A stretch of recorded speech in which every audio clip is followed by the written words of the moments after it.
তো।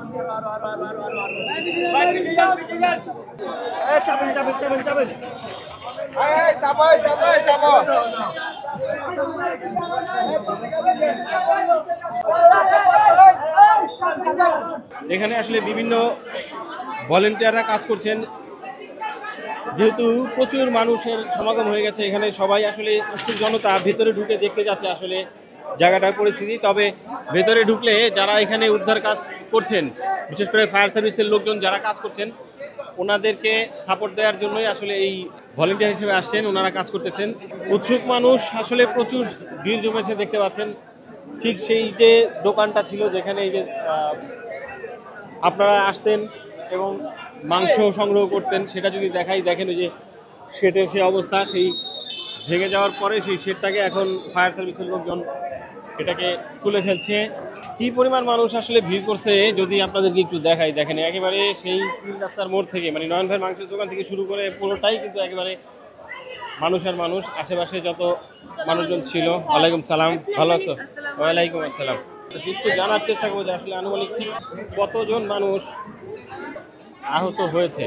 আমরা জানতাম আজকে শুক্রবার দিন নয়ন ভাইয়ের এখানে কিন্তু সেই নীলিরাবি মহিষের মাংসটা বিক্রি হবে, তো সেটা আসলে কীরকম বেচা বিক্রি হচ্ছে সেটা দেখার জন্য আসলাম। তার পাশাপাশি নয়ন ভাইয়ের দোকানে আমরা জানি নতুন একটি সুন্দর ভুট্টি গরু নিয়ে আসা হয়েছিল, যার মাংস হয়তো ওনার দোকানের যারা ক্রেতা আছেন তাদেরকে খাওয়াবেন সেই নিয়ত করে।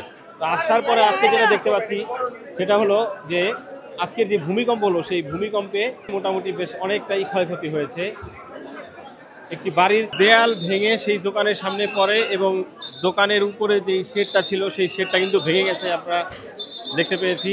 বেচা বিক্রি এখন বন্ধ। তো দোকানের কি অবস্থা, স্টাফের কোনো ক্ষয়ক্ষতি হয়েছে কিনা, বা দোকান আসলে কখন খুলতে পারেন, একটু নয়ন ভাইয়ের সাথে কথা বলে জানবো। তার পাশাপাশি এখানে যারা আছেন ওনাদের সাথে কথা বলে জানবো যে আসলে কি পরিস্থিতি এটা। আসসালামু আলাইকুম ভাই। ওয়ালাইকুম সালাম ভাই। কি হয়ে গেল ভাই? এই যে ভাই বলার মতো না ভাই, এখানে হাজার হাজার লোক ছিল, খেতে ছিল, আসা ছিল। 3টা ওয়ালে বাড়ি খাওয়ার পর দাম রিটা পড়েছে ভাই। আর পরে আমার ট্রেনে আমার দোকানে উপরে পড়ছে, তারপর আমাদের সাটারের উপরে পড়ছে, আমার যেতে পাশে ত্রিপারে পড়ছে। তো আজকে অনেক মাছ আহত হইতো ভাই। এই ট্রেপালটা থাকার কারণে মনে হয় যে ভাই অনেক মাছ বাঁচছে ভাই। চজল আসছে, যারা চজল কথা ছিল ওরা 2-1 জন আহত হয়েছে ভাই। আপনার দোকানের তো ক্ষয়ক্ষতি আমরা দেখতেই পেলাম, অনেক ক্ষয়ক্ষতি হয়েছে ভাই। সেটা আমার সাথে সব করে গেছে, সারা আমার সব হয়ে গেছে ভাই। আল্লাহ আমাদের বাসায় এসে আমার একটা লোক আহত হয়েছে, মামা, ওনার হাত ভেঙেছে, মাথা ব্যথা পেয়েছে, হাতে ব্যথা পাইছে। আচ্ছা, সম্ভবত মাসুম ভাইকে। জি মাসুম মামা, মাসুম ভাই। হ্যাঁ। আচ্ছা, এখন একটু জানি ভাই, দোকানে মাংস তো ছিল অনেক পরিমাণ, সব মাংস বিক্রি ভাই।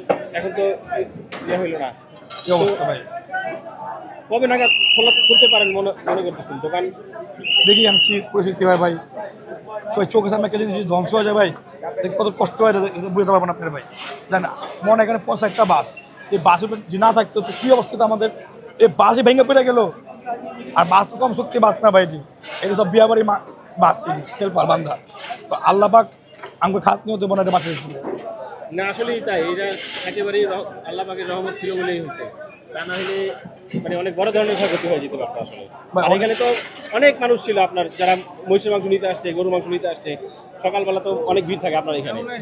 আজকে আল্লাহ পাক বাঁচিয়েছে, আজকে স্কুলটা বন্ধ, আজকে শুক্রবার, মা সকাল ঘুমতে দেরি করছে, ছোট রাস্তা বন্ধ, অনেক ক্ষয়ক্ষতি দিত ভাই। অনেক ক্ষয়ক্ষতি হয়ে যায়। জি ভাই, অনেক মাছ ক্ষয়ক্ষতি দিত ভাই। আল্লাহ পাক নিজে হাতে বাঁচাচ্ছে ভাই। আবার 2-1 জন আহত হয়েছে ভাই। রাস্তার মধ্যে একটা স্কারে দেখলাম আমি, আহত হয়েছে। এই আচ্ছা, আপনি ছিলেন সেই সময়? আমি কিন্তু ছিলাম ভাই, আমি কিন্তু দাঁড়া ছিলাম। দাঁড়া ছিলেন? আপনার কাস্টমারের কথা বলছেন? আপনি ছিলেন আজকে দোকানে? জি।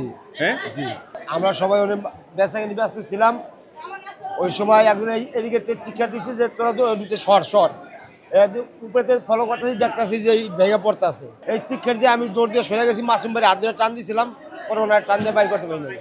আর ওখানে আমাকে একটা বুট্টি গরু আসছিল, এর মধ্যে আর একটা লোকের উপরে পার উপরে ইট পড়ছে, কিন্তু ওই ছেলে কি হয়েছে না হয়েছে বলতে পারিনি। আর কিন্তু আমাকে স্টাফ যারা আসলো খালি একজন আহত হয়েছে, আর ছোট বাচ্চা পোলাপান আর কি হয়েছে না সঠিক জানি না। আচ্ছা, এই বাচ্চাটা আহত হয়েছে না? জি এই বাচ্চাটা।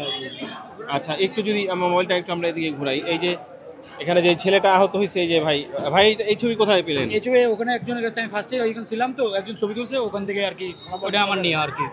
আচ্ছা আচ্ছা, মোবাইল থেকে এখন ছেলেটা কোথায় আছে এখন? ছেলেটা এখন মিটফোর্ড হসপিটালে আছে, ওখান থেকে এখন কোথায় নিয়ে গেছে এটা বলতে পারবো না ভাই। আচ্ছা আপনি কি বলতে পারবেন যে মানে কি পরিমাণ ইনজুর হয়েছে? ইনজুরি বলতে এটার এই ছেলেটার অবস্থা একটু আশঙ্কাজনক আর কি, বাদ বাকি যা আছে এটা একটুকুনি ইয়ে আছে। কোথাকার এই ছেলেটা? কি এলাকার নাকি? না এটার খোঁজটা মানে পরিবার খোঁজটা পাওয়া যাচ্ছে না আর কি। পরিবার খোঁজ পাওয়া যাচ্ছে না? না না, এই ছেলেটার পরিবার খোঁজটা পাওয়া যাচ্ছে না আর কি। আপনাদের এখানে তো আমরা অনেক সময় জানি গরু বাঁধা থাকে, মহিষ তো অলরেডি জমা করে ফেলছিলেন, গুটি গরুটা এখানেই ছিল। গুটি গোড়া গোসল করে এটা কেবল বাঁধছি বাইন্দা। মাসুম ভাই আমার কি রিপন ভাই আছেন, আপনাকে সাংবাদিক রিপন ভাই, উনি করি ভাই আমার গাড়িটা ভিতরে ঢুকান। তা আমি গাড়ি আনতে যাবো, ওর মধ্যে রিপন ভাই আমার সামনে আর ওই শিক্ষার্থী হিসেবে রিপন ভাই মাসুম ভাই টান দিছি, টান দেওয়ার পরে কিন্তু হ্যাঁ টান দিয়ে আমি আনতে পারিনি। আর একটা লোক পড়ে গেছে, হ্যাঁ উপরে ইট করছে, হ্যাঁ পা ভাইয়া চলে গেছে, পরে আমরা দৌড়ে হয়ে গেছি। আর আমাকে স্টাফ যারা আসলে হ্যাঁ আর কি বাড়ি করছি। তো আমরা আসলে যেটা চাইবো সেটা হচ্ছে যে অবশ্যই খুব দ্রুততার সাথে এটা যেন এই উদ্ধার কাজটা শেষ করা হয়। এটি একটি রাস্তা, এই উদ্ধার কাজ যতক্ষণ পর্যন্ত এটা ঠিক হবে না ততক্ষণ পর্যন্ত কিন্তু এই রাস্তাটাও বন্ধ থাকবে। রাস্তা ব্লক হয়ে গেছে, 3টি রাস্তার মোড় এটা, এই 3 রাস্তাটাই 3টা রাস্তায় ব্লক। এক দ্বিতীয় এখানে যারা আসলে ব্যবসা বাণিজ্য করে খেতেন সেই ব্যবসাটাও কিন্তু এখন বন্ধ। তো যাই হোক, আমরা আসলে একটু যাই পেছনের দিকে দেখি, আর কিছু মানুষের সাথে একটু কথা বলার চেষ্টা করব।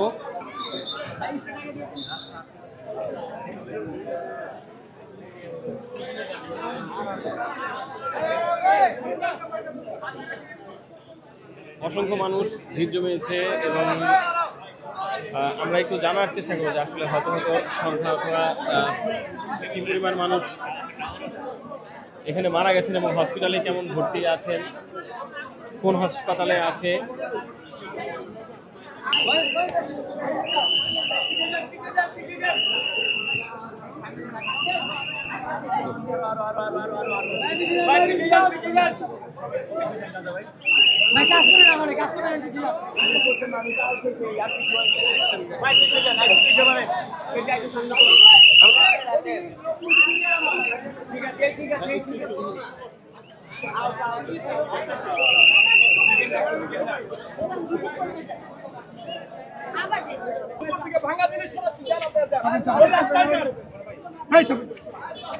আপনি তো শুনতেছেন না, পুলিশ দিয়ে কি করবো? আপনি শোনেন না। তো পরবর্তী আপডেট আসলে আমরা জানতে পারবো যে আসলে দোকানে যেই বেচাকেনি সেটা চালু হবে কিনা, বা হলে কখন হবে, কিভাবে কি। তো খুবই খারাপ লাগতেছে আসলে এরকম একটা ঘটনা পুরান ঢাকায়। এবং যত জানলাম যে নয়ন ভাইয়ের দোকানের একজন স্টাফ সেও নাকি আহত হয়েছে।